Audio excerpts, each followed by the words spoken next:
nie je zatiaľ známe.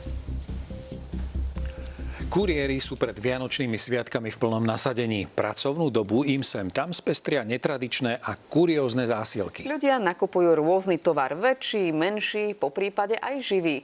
Doručovatelia nám prezradili bizarnosti, ktoré sa v balíkoch prepravovali. Pracovníci Slovenskej pošty v týchto dňoch vybavujú množstvo zásielok, ktoré majú netradičný tvar, veľkosť a hmotnosť.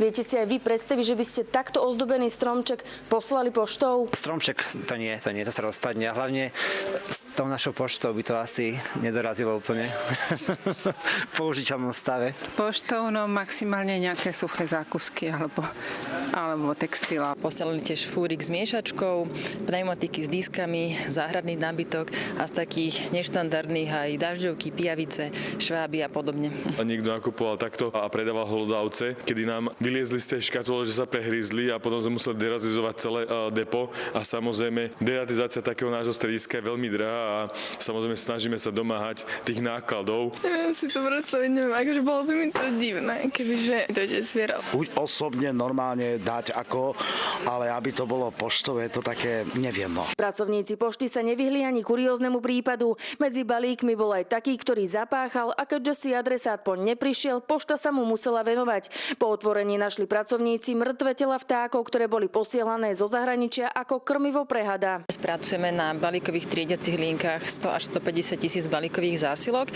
a ďalších 40 až 45 tisíc balíkových zásilok je spracovaných ručne. Takéto balíky, ktoré nemajú svoj určitý tvar, triedia aj súkromné doručovacie spoločnosti ručne. Neštandardné zásielky sa procesovať na automatickej linke nedajú, čiže triedia to ľudia. Ľudské vynálezovosti sa samozrejme asi medze nekladú. Doručovatelia upozorňujú aj na nevhodne zabalené zásielky. Naša spoločnosť má ale striktné pravidlá na to, čo na prepravu akceptuje a čo nie. Sánky, tie boli zabalené len tak pomenej. Je to také úsmevné, keď vám prídu na depo alebo na triediacu linku sánky, ktoré nie sú ani poriadne zabalené. Klaudia Malúcová, televízia JOJ.